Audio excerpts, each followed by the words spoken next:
indicative price or estimate just to get a ballpark number out there so that the client is not completely taken off their feet by what it may or might cost them. Just having the Smith & Sons name, it gives me more confidence going into a meeting with a client, and it also reassures that client that the contractor's not out, to get them, and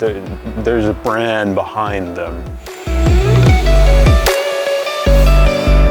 So with the fixed price contract and having everything in place, knowing what to buy, what to order, what to get for the project, just makes everybody's life so much simpler and that much quicker to do.